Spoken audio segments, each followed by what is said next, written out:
एक बार एक आदमी अपने इमोशंस को कैसे कंट्रोल करें यह जानने के लिए गौतम बुद्ध के पास गया।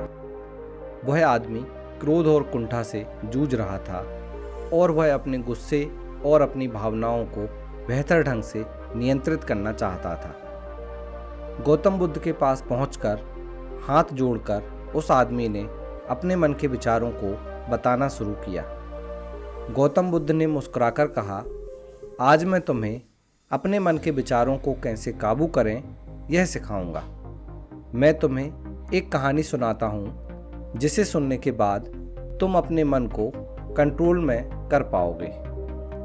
एक बार की बात है, एक बहुत बड़े देश का राजा था जिसका नाम था किम। उसने एक दिन अपने पड़ोसी देश के राजा से मिलने का फैसला किया।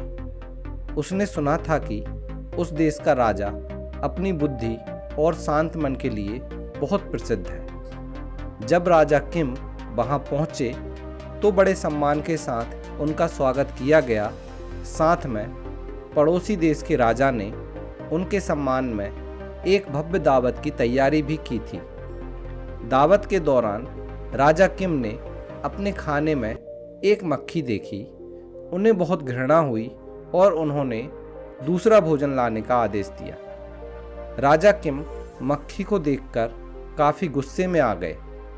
यह सब देखकर पड़ोसी देश के राजा ने कहा, महाराज कृपया नाराज ना हो, यह सिर्फ एक छोटी सी मक्खी थी, इससे कोई फर्क नहीं पड़ता। तब राजा किम ने कहा, मैं ऐसी चीजें बर्दाश्त नहीं कर सकता। इतनी छोटी सी मक्खी भी मेरा मूड खराब कर सकती है। पड़ोसी देश का राजा मुस्कुराया और बोला, महाराज मुझे आपको एक सलाह देने की अनुमति दें।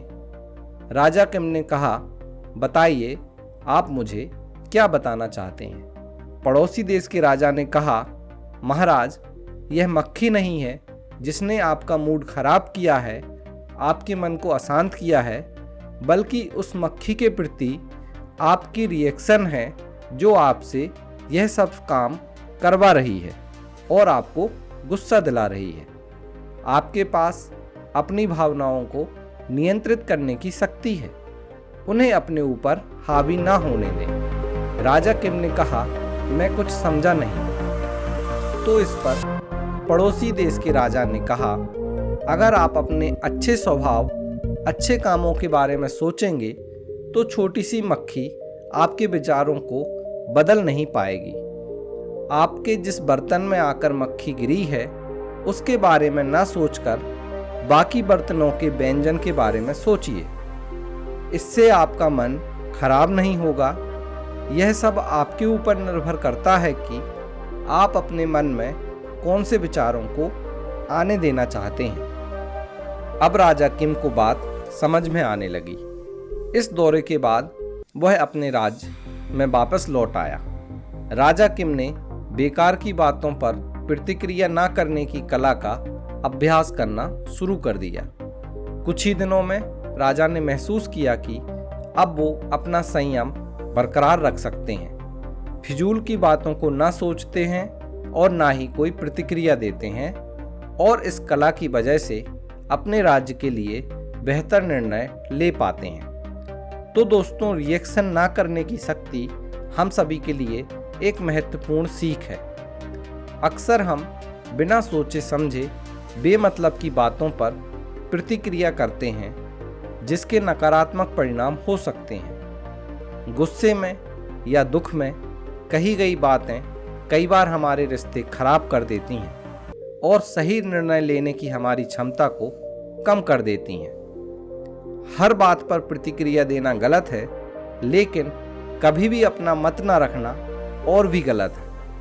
हमें यह समझना होगा कि प्रतिक्रिया ना करने का मतलब यह नहीं है कि हमें अपनी भावनाओं को दबा देना चाहिए। भावनाएं हमारे जीवन का हिस्सा हैं और उन्हें स्वीकार करना जरूरी है। हाँ, बस गुस्से में दी गई प्रतिक्रियाओं से हमें बचना चाहिए और हर स्थिति को समझने का समय देना चाहिए।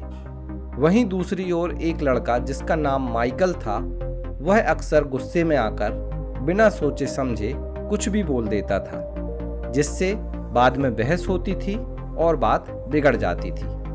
एक दिन माइकल ने अपनी भावनाओं पर नियंत्रण करने का फैसला किया। वह जानता था कि उसका गुस्सा उसे बहुत नुकसान पहुंचाता है और वह उसे काबू में करना चाहता था। उसने ध्यान करना शुरू कर दिया, जिससे उसे अपने विचारों और भावनाओं के बारे में जानने में मदद मिली।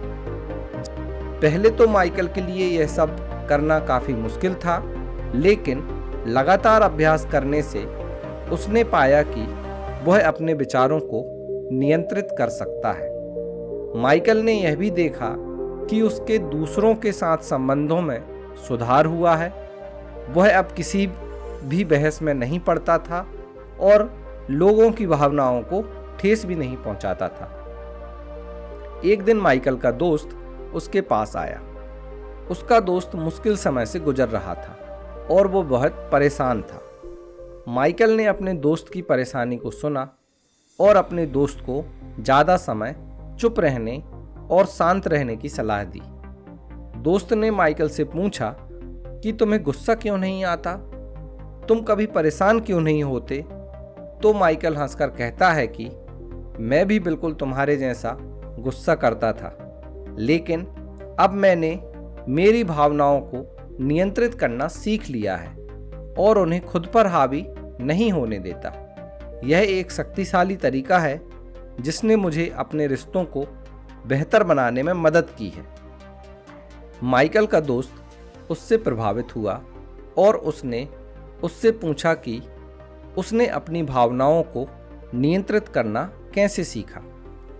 माइकल ने अपने दोस्त को ज़रूरत से ज़्यादा प्रतिक्रिया ना करने की सलाह दी और जितना हो सके अपने मन को ध्यान में लगाने, इधर उधर की बातों से दूर शांत रहने की कोशिश करने के लिए कहा। माइकल के दोस्त ने उसकी सलाह को माना और अपने अंदर बदलाव महसूस करने लगा। अब ऐसा समय आ चुका था कि माइकल अपने शांत मन और विचारशील व्यवहार के लिए जाने जाना लगा। वह बड़ी से बड़ी परेशानियों को चुटकियों में सुलझा देता था और लोग उसकी इस काबिलियत के लिए प्रशंसा करते थे। माइकल ने प्रतिक्रिया ना करने की कला को छोड़ा नहीं, बल्कि हर दिन प्रयास किया। तो दोस्तों, राजा और माइकल की कहानी हमें यह सिखाती है कि हमारे पास अपनी भावनाओं को नियंत्रित करने की शक्ति है। हालांकि हमारे साथ जो होता है उसे नियंत्रित नहीं कर सकते या कहें बदल नहीं सकते, लेकिन हम अपने मन की शक्ति से प्रतिक्रिया ना करने की कला से अपने मन की शांति को बनाए रख सकते हैं। जीवन के अंत में केवल 3 चीज़ें मायने रखती हैं कि आपने कितना प्यार किया, आप कितनी विनम्रता से जिए और कितनी खूबसूरती से उन चीज़ों को जाने दिया जो आपके लिए नहीं थी। हम अपने विचारों से आकार लेते हैं, हम जो सोचते हैं वही बन जाते हैं। अगर आप दुनिया को बदलना चाहते हैं तो पहले खुद को बदलिए। अतीत में मत रहो, भविष्य के सपने मत देखो, मन को वर्तमान क्षण पर केंद्रित करो। हमारा मन नदी के पानी की तरह होता है। जब यह अशांत होता है, जैसे पानी से ज़्यादा बहाव में हमें नदी के अंदर कुछ दिखाई नहीं पड़ता, ठीक हमें भी कुछ समझ नहीं आता, बल्कि जब पानी शांत होता है तो हम साफ पानी में सब कुछ देख सकते हैं। ठीक वैसे ही जब हमारा मन शांत होता है तब हम कोई भी सही निर्णय ले सकते हैं। वीडियो अच्छा लगा हो तो वीडियो को लाइक करें, चैनल को सब्सक्राइब जरूर कर लें।